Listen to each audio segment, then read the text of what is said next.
Assalamualaikum warahmatullahi wabarakatuh. Selamat datang kembali di podcast Cerita Minang.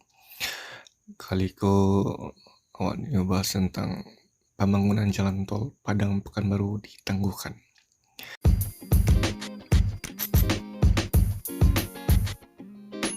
Halo dun sana, kalau dun sana alun tahu tentang Anchor, jadi nyotu tampil paling gampang untuk buat podcast.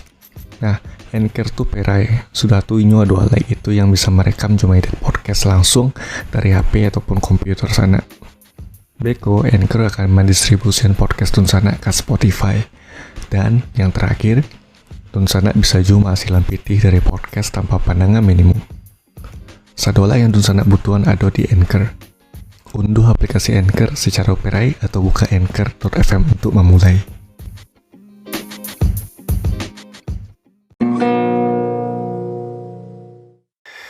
Oke, Tun Sana sebelumnya awak minta maaf sih kok terlambat update ya untuk podcast itu, dan tentunya kita sedang berada di hari spesial, yaitu hari ulang tahun Republik Indonesia ke-76. Semoga Indonesia menjadi lebih baik kemudiannya.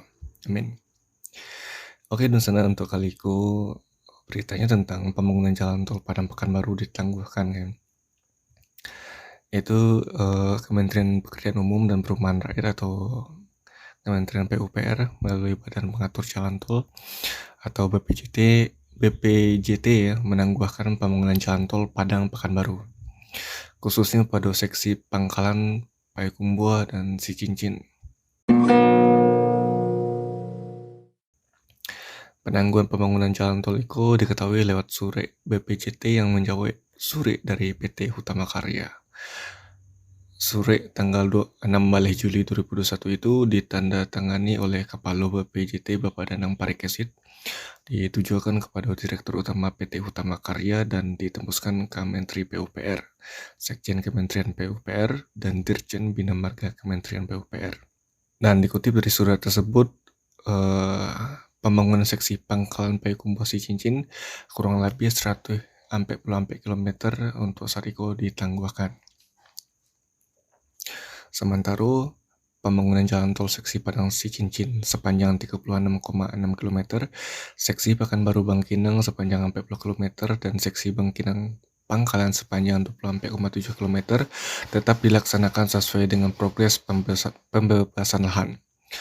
Dalam surat itu tidak dijelaskan apa alasannya sehingga pembangunan jalan tol seksi Pangkalan Payakumbuh Sicincin tersebut ditangguhkan.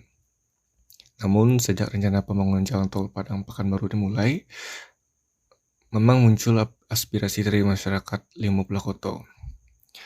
Masyarakat dari 5 negara di 50 kota meminta jalur tol dipindahan, sebab jalur saat itu melewati pemukiman warga dan lahan-lahan produktif yang selama itu menjadi mata pencarian warga. Proyek Direktur dari PT Hutama Karya ruas jalan tol Padang Sicincin, Bapak Martin Robert Singai, mengaku alun mengetahui soal penangguhan pembangunan tol seksi Pangkalan Payakumbuh Sicincin tersebut. Sebaiknya konfirmasi langsung kepada yang mengeluarkan suratnya. Kami belum alun dapat suratnya. Mungkin kantor pusat PT Hutama Karya Jakarta, kata beliau Bapak Martin gitu. Konstruksi seksi Pangkalan Payakumbuh Sicincin sepanjang 140 km merupakan bagian sirip Jalan Tol Trans Sumatera atau JTTS Koridor Pekanbaru Padang sepanjang 250 km. Pemerintah menargetkan JTTS ini rampung pada 2024 mendatang. Jadi itu dalam sana memang banyak polemik ya di dalam pembangunan jalan tol Padang Pekanbaru. Ya semoga capek lah masalah selesai jadi bisa dilanjutkan proyek itu. Karena itu salah satu yang dinanti-nanti oleh masyarakat yang ada di Sumatera gitu. Oke, dan terima kasih yang sudah mendengarkan. Jangan lupa follow podcast Cerita Minang di Spotify, Facebook, Twitter, dan Instagram. Dan sampai jumpa di podcast Cerita Minang selanjutnya. Mohon maaf jika ada kekurangan dan salah kata, dan sampai jumpa. Wassalamualaikum warahmatullahi wabarakatuh.